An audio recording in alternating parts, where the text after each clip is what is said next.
बिस्मिल्लाहिर्रहमानिर्रहीम। Lecture number 2 का हमने आज आगाज करना है और जहां से हमने डिस्कनेक्ट किया था इस सिलसिले को वहीं से हम शुरुआत करेंगे और आगे चल के मजीद मालूमात लेते हैं कि हमें क्या क्या अच्छी अच्छी मालूमात मिलती हैं, वो हम डिस्कस करते हैं। आप देखते रहिएगा वीडियोस और इसको आप जो भी कंफ्यूजन हो आप इस पर डिस्कस भी कर सकते हो। आप फ्री हैंड आपको मैंने दिया कि आप बिल्कुल फ्रैंकली आप जो भी आपको कंफ्यूजन आती है, कोई डिफिकल्टी आप फील करते हो यार ये एक्सप्लेनेशन इसकी मजीद होनी चाहिए थी, वो मैं इस पर डिस्कस कर सकता हूँ। तो आइए शुरुआत करते हैं। हमने एक पैराग्राफ लिख दिया, उसके अगले जो सेंटेंसेस थे उसी कहानी के, उसी टॉपिक के, बटन बटन के। हमने देखा कि अ क्यूब शेप्ड कार्टन था, ये हम डिस्कस कर चुके हैं। और ये कार्टन जो था वो सील्ड था, sealed with tape, sealed with tape. अब सील्ड यहां पर ये सील्ड को डिस्कस करते हैं। सील्ड जो है ये second form of the seal है और third form of the seal. You know second और थर्ड फॉर्म्स, अपना सेकंड थर्ड फॉर्म सेम है। सील बंद करना, बंद कर देना।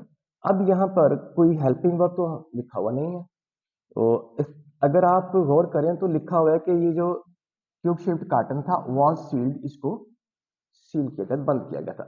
यानी कि इसको हम पैसिव की कैटेगरी में रखते हैं, पैसिव जुमला है ये।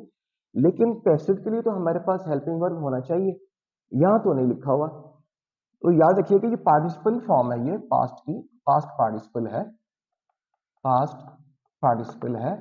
और इंग्लिश में यही खूबसूरती है इंग्लिश की, इसमें फ्लेक्सिबिलिटी बहुत ज्यादा है। हम हेल्पिंग वर्ब्स के बाद बगैर भी हम पास्ट पार्टिसिपल फॉर्म लिख सकते हैं, यानी कि वॉज सील्ड लिख दे तब भी ठीक है, या सील्ड तब भी ठीक है। तो विथ इज एब्सेंट, यानी हेल्पिंग वर्ब इसका एब्सेंट है, और लेकिन काम वही कर रहा है कि जैसे इसको पैसिव जुमले में हम यूज करते हैं। तो ये कंफ्यूजन शायद दूर हो गई होगी कि वॉज सील्ड एक्सेल में होना चाहिए था, लेकिन हम कुछ यानी इसमें गुंजाइश रखी हुई है कि हम पास्ट पार्टिसिपल फॉर्म को बगैर हेल्पिंग वर्ब के भी यूज कर सकते हैं, ये क्लैरिटी इसकी है।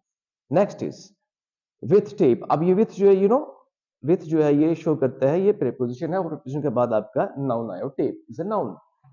विथ इज अ प्रेपोजिशन और नाउन इज टेप। फिर कॉमा है, कॉमा का मतलब है कि ये अभी बात जारी है, इसको अभी खत्म नहीं हुआ।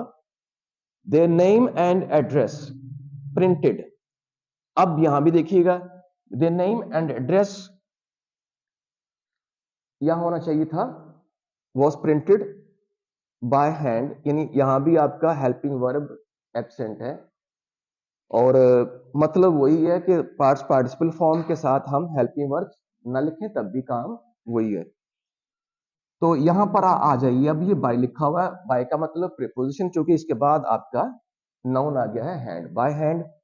नेक्स्ट इज, आप देख रहे हैं दो डॉट्स हैं जो ऊपर नीचे लिखे हुए हैं, इसका मतलब ये है कि ये कॉलन कहते हैं, इसको ग्रामर में कॉलन कहते हैं। और एक ये कॉलन है, कॉलन, और एक यूं हो लिखा होता है कॉमा के साथ, डॉट के साथ कॉमा लिखा होता है नीचे, ऊपर नीचे, इसे कहते हैं सेमी कॉलन,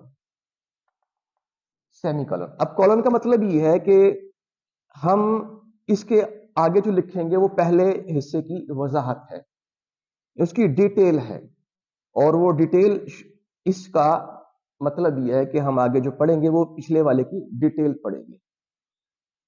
और ये सेमीकोलन का मतलब ये होता है कि ये वहां यूज करते हैं जहां पर आपने एक इंडिपेंडेंट क्लास को दूसरे के साथ जोड़ना होता है। दो इंडिपेंडेंट क्लासेस को जोड़ने के लिए हम सेमीकोलन को यूज करते हैं। तो एक्सप्लेनेशन इसकी ये है कि मिस्टर एंड मिसेस, अब दो वर्ड हमने सीखने हैं, मिस्टर एंड मिसेस। देखिएगा, मिस्टर को हम आमतौर पर मैरिड मैन के लिए यूज करते हैं, यानी कि मेल के लिए, और मिसेस को हम यूज करते हैं, मिसेस का जो वर्ड यूज करते हैं वो हम फीमेल के लिए यूज करते हैं एनी, और ये दोनों को हम मैरिड की कैटेगरी, मैरिड की कैटेगरी में, हम शादीशुदा की कैटेगरी में रखते हैं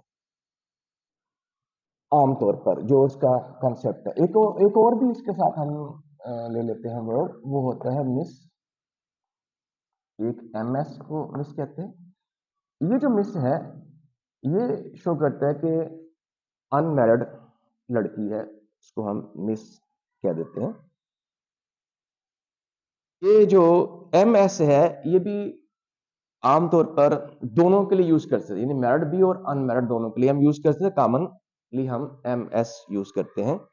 एक होता है एमएक्स, तो ये सबके लिए, चाहे वो मेल हो फीमेल हो, सबके लिए हम कॉमनली यूज करते हैं एमएक्स। तो ये कुछ एब्रिविएशंस थी, मिस्टर एंड मिसेस। तो इसके साथ हमने मिस को भी और एमएस को भी और एमएक्स को भी डिस्कस कर लिया। Next is Arthur Lewis. अब ये जो एड्रेस था उनका, ये नाम लिखा हुआ है, साथ इसके एड्रेस लिखा हुआ है 37th स्ट्रीट। 37 यानी गिनती में आ गया ये नाम, नंबर। अच्छा, नंबर के लिए हम जो ये एडजेक्टिव है, चूंकि स्ट्रीट कौन सी है, वो 37th स्ट्रीट है, और ये आपको पता है कि ये साथ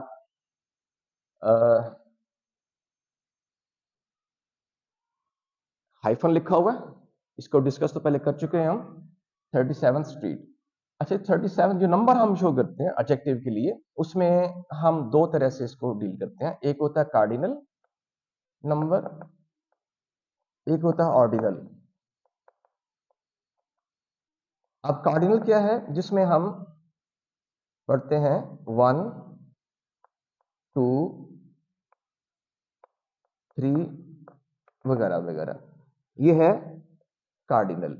और ऑर्डिनल में हम क्या पढ़ते हैं, हम उसमें पढ़ते हैं फर्स्ट, सेकंड और थर्ड वगैरह, ये हम पढ़ते हैं।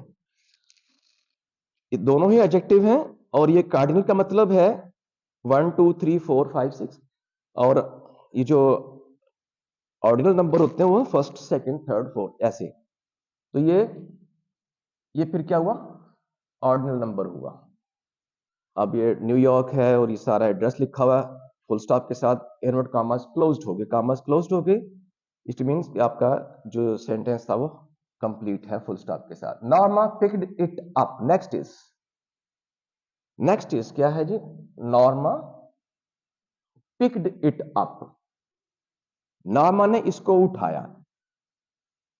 अगर मैं इसको यूं लिख देता, पिक्ड अप इट, तो फिर क्या मजाइका था, क्या वजह थी कि हमने इसको इट को पहले लिख दिया और प्रीपोजिशन को बाद में लिख दिया। ये असल में ये फ्रेजल वर्ब्स होते हैं, तो जब इनके साथ हम प्रीपोजिशन का यूज करते हैं तो इसका लॉजिक ये है कि अगर जिसके साथ आप लिख रहे हो आने वाला आपका प्रोनाउन हो, यानी प्रोनाउन होगा, उनमें से कोई भी प्रोनाउन में से कोई भी आप यूज कर रहे हैं, तो फिर आप ये जो अप है इसको आप ले जाते हैं एंड पर। पिक्ड प्रोनाउन उसके बाद आप लिखेंगे, इसका लॉजिक है।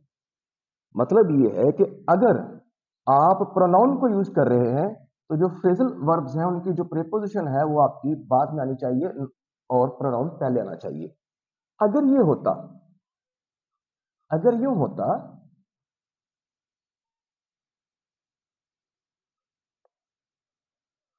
They picked up the sticks, तो फिर ये आप स्टिक्स को आप इनके सेंटर में नहीं लिख सकते थे, ग्रामेटिकली इनकरेक्ट होता। They picked up the sticks, ये अब ये ठीक हो गया क्योंकि ये आपका नाउन आ गया। प्रोनाउन अगर फिर हम आपको बाद में लिखकर प्रोनाउन को सेंटर में लिख देते, ये इसका लॉजिक था, इसीलिए उन्होंने